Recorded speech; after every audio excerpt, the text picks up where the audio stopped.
Esto es lo que pasó ayer en la Vuelta Ciclista de España.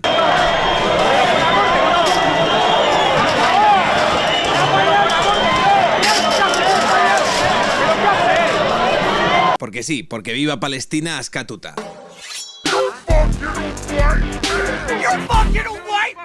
Y es que la Vuelta Ciclista es ante todo una competición deportiva donde decenas de ciclistas se juegan el tipo a 60 km/h. Y en los últimos días hemos visto como grupos de comprometidos activistas irrumpían en el recorrido forzando frenazos y maniobras evasivas de todo tipo.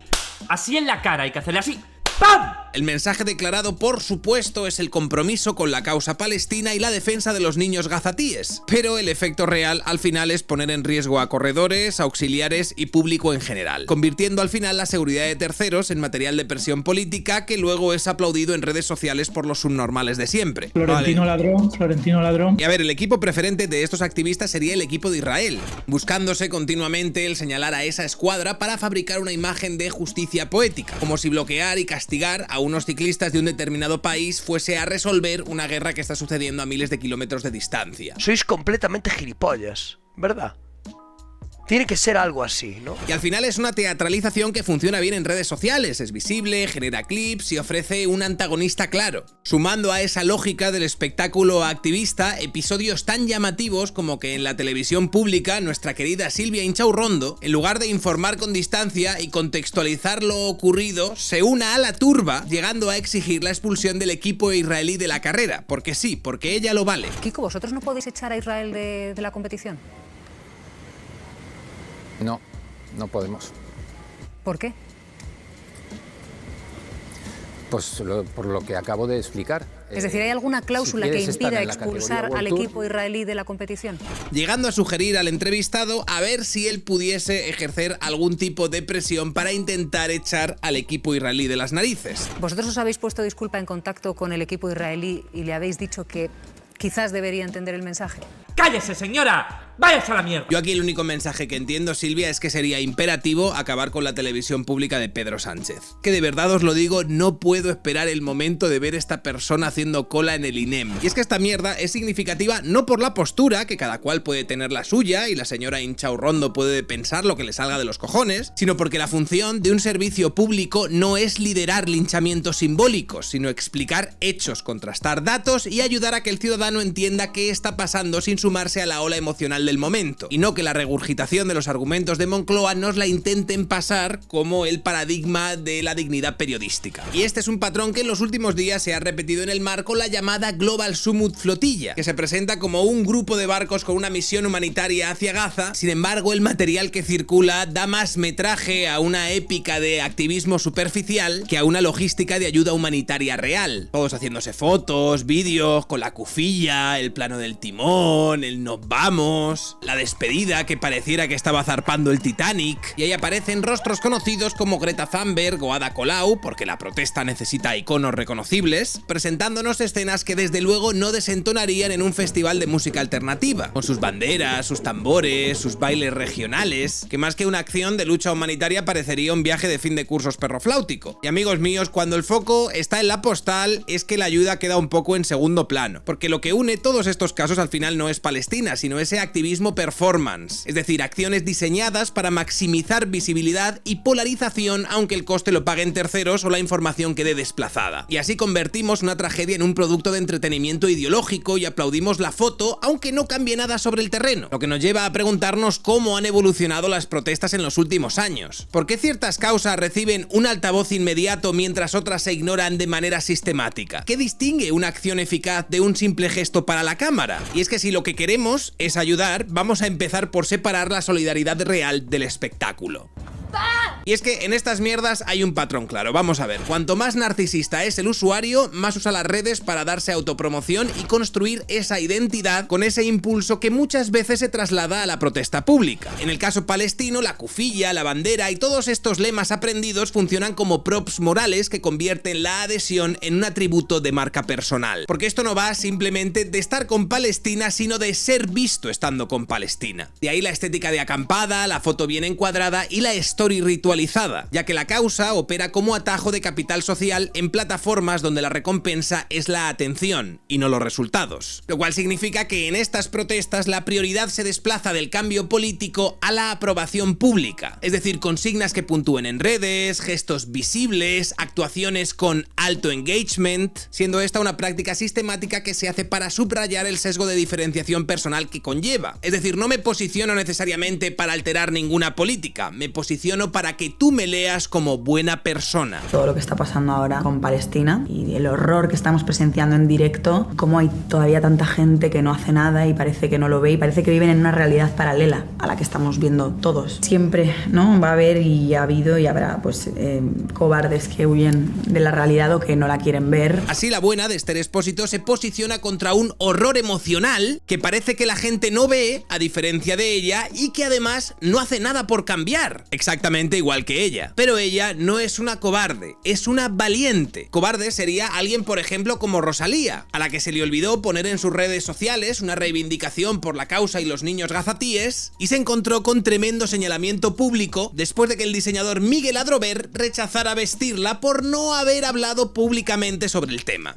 Ahí lo tenés al pelotudo. Es decir, gente que no está haciendo absolutamente nada, señalando a otras personas que tampoco estarían haciendo nada, pero sin postureo de por medio. Lo que entiendo que hasta cierto punto es algo que les jode porque les acaba retratando. Porque esto, amigos, es lo que en 2025 se define como slacktivismo, es decir, participación de bajo coste. Es decir, el baño de likes, retweets, cambiarte el avatar, ponerte la banderita, asociado a una menor probabilidad de dar pasos costosos después. Es decir, lo de donar, el voluntariado, hacer lobby, asumir sanciones personales, eso lo dejamos para otro día. Lo cual se veía mucho con el meme aquel de I support the current thing, que traducido sería algo así como yo apoyo la causa que esté de moda ahora mismo, generando el llamado efecto palmadita en la espalda, que es aquella pequeña recompensa moral que al final reduce la motivación para llevar a cabo acciones reales, que tiene como resultado movilizaciones muy visibles, muy ruidosas, muy vistosas, que no se traducen en compromisos sostenidos ni en sacrificios materiales. Y es que el activismo que estamos analizando no ordena las causas por gravedad, sino por retorno simbólico. ¿Cuánto valida tu identidad pública el posicionamiento ideológico o político que estás teniendo ahora mismo? Y esa al final es la razón por la que vemos movilizaciones masivas por Palestina que conviven con un silencio casi total ante otras crisis que pueden ser más graves o que objetivamente son más extensas y más antiguas. Esto, amigos, es lo que vamos a llamar mercantilización de la indignación. Es decir, cuando el valor de una causa se mide por la capacidad de generar capital social en redes y no por el sufrimiento real que hay detrás. Y es que, por ejemplo, mientras aquí se organizaban marchas semanales por Gaza, Sudán acumulaba la mayor crisis de desplazamiento interno del planeta y denuncias formales de genocidio por asesinatos étnicos sistemáticos, incluidos niños y bebés. Todo ello con cobertura mínima y prácticamente cero movilización equivalente en España. Si el criterio realmente fuera humanitario, Sudán estaría arriba del todo, pero no lo está porque no puntúa en la escala de validación social.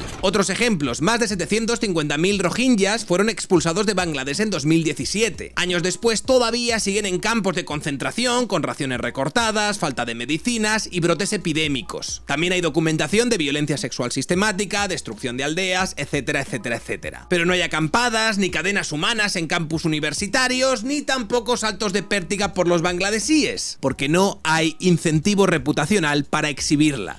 En Yemen, por ejemplo, tendríamos la peor crisis humanitaria conocida desde 2014. De hecho, Naciones Unidas la define como la peor crisis humanitaria del mundo. Hambre masiva, epidemias, infraestructuras arrasadas y aún así, invisibilidad casi total en el ecosistema pro-palestino español, porque no estamos hablando de una solidaridad coherente. Estamos hablando de marketing y de branding personal. Y en este contexto no pesa la magnitud del dolor, sino que pesa el relato exportable. Además, aquí tenemos a Israel, que funciona como el antagonista perfecto para el progresismo europeo, es decir, Estado occidentalizado, aliado de Estados Unidos, encaja en una narrativa de David versus Goliat, fácil de comunicar, y al otro lado tenemos a Palestina, que es una causa histórica para el progresismo, que ofrece una poderosa iconografía, con cufillas, con banderas, con lemas, con ruinas urbanas, desde el río hasta el mar, aunque simbólicamente esto signifique el exterminio del Estado de Israel, y que al final es bastante fácil de apropiar para la identidad activista. ¿Y qué pasa? Que Myanmar, Sudán o Yemen volumen carecen de esta simbología que sea exportable y usable para estas personas. Y no tiene el mismo impacto ponerte en tu biografía de Twitter la bandera de Palestina que ponerte la bandera de Sudán. Nadie sabe cómo es la bandera de Sudán, ¿qué haces? Déjame en paz. El resultado de esto es que #FreePalestine explota, pero Sudán y Myanmar quedan en la marginalidad. Con todo esto se da una lógica de pico que es muy interesante de analizar, y es que he investigado cómo todas estas causas políticas virales se acaban comportando como lo hacen las tendencias. Es decir, irrumpen con un suceso detonante, alcanzan un pico de atención y aún sin resolverse entran en el declive hasta el siguiente estímulo. La sociología lo describió hace décadas como algo llamado Issue Attention Cycle, donde se da un salto a la primera línea, una breve permanencia y después desvanecimiento. Algo que en la era de las plataformas pues se habría acelerado, ya que la competencia por la novedad comprime las ventanas de atención y acorta la vida útil de cada tema. Por ejemplo, Black Lives Matter registró un máximo histórico entre mayo y septiembre de 2020, con 6,8 millones de usuarios tuiteando aquello de #Black Lives Matter, claro que sí. Aproximadamente un 85% nunca jamás había usado antes este hashtag,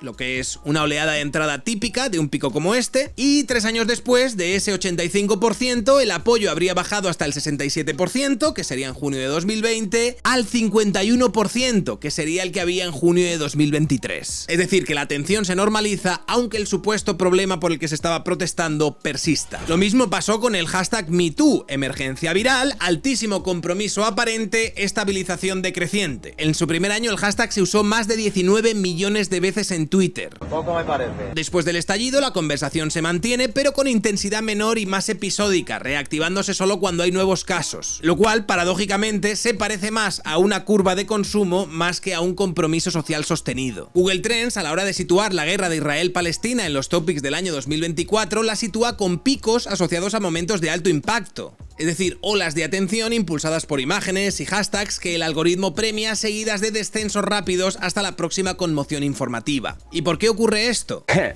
Ni puta idea. Pues la literatura académica reciente nos muestra cómo la atención colectiva se acelera. Es decir, nos encontramos en un momento en el que hay mucha producción de consumo y de contenido, lo que por fuerza acaba generando vidas medias más cortas para cada tema. En redes, por ejemplo, el diseño de feeds, aquello con lo que nos alimenta la red social, refuerza esa decadencia temporal. Es decir, todo aquel contenido que no gana la carrera del primer día, luego pierde difusión y muere aunque sea relevante, lo cual acaba teniendo como resultado picos que son cada vez más empinados, pero declives que también son más veloces. Y estos picos, aunque se refieran a casos tan sensibles como el conflicto de Palestina, se parecen más a lanzamientos culturales, es decir, a estrenos, a singles, a memes virales, que a un compromiso cívico a largo plazo. Porque al final, tanto las organizaciones como los influencers activistas adaptan su calendario de campaña al feed. Que yo también lo hago, pero tampoco te vendo que estoy cambiando el mundo. Y al final estamos hablando de llamadas a la acción de alta fricción simbólica, pero de muy baja persistencia. Y si las curvas de Black Lives Matter, del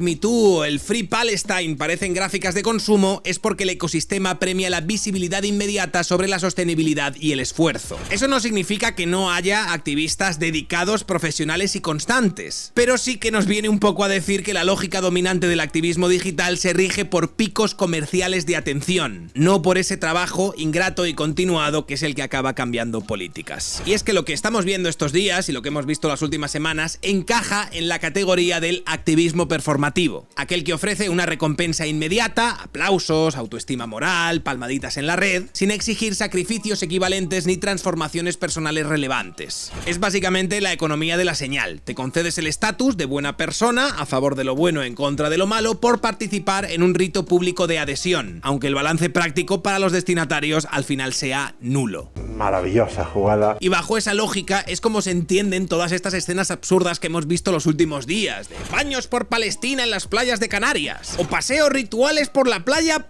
por Palestina también, sentadas en el salón del Círculo de Bellas Artes para indignarse de 4 a 6, o las fiestas perrofláuticas con tambores en el puerto de Barcelona disfrazadas de misión humanitaria. Porque vamos a ver, señores, si de verdad el objetivo fuese ayudar, la logística dictaría zarpar desde el puerto más cercano y más eficiente. No sé, Egipto, Grecia, el que toque, no desde el más fotogénico, que en este caso sería Barcelona. Además que una ruta tan larga no solo es ineficiente, literalmente en 3 días han conseguido llegar a Menorca. Es un plan perfecto, sin fisura. Volviéndose para atrás el primer día porque hacía un poquito de viento.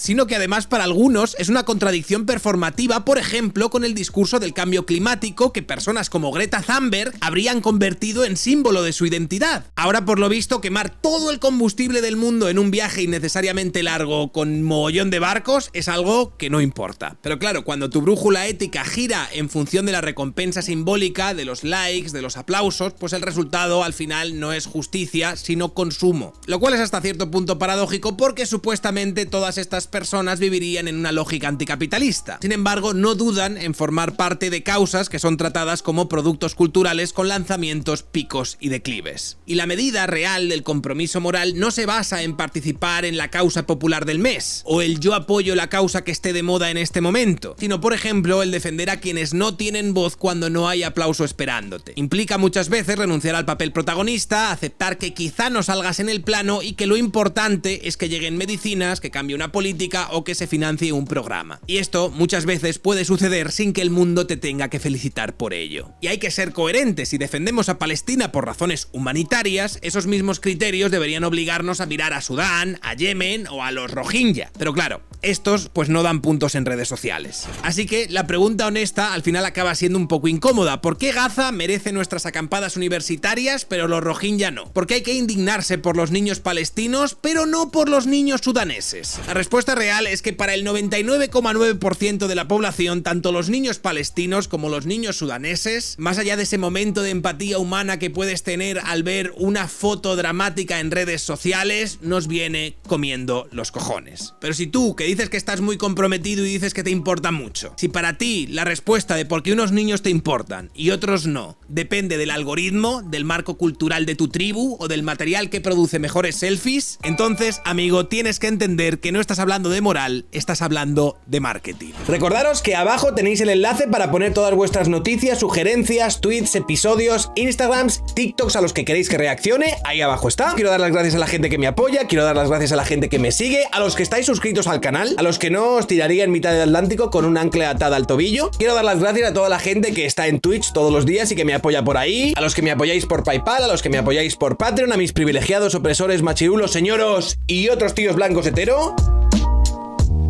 No podría hacer esto sin vosotros. Es para mí un placer estar aquí todos los días hablándoos a todos vosotros de actualidad con un poquito de humor, representando a la calvocracia asertiva. Nada más, eso es todo. Un honor, un saludo y hasta otra.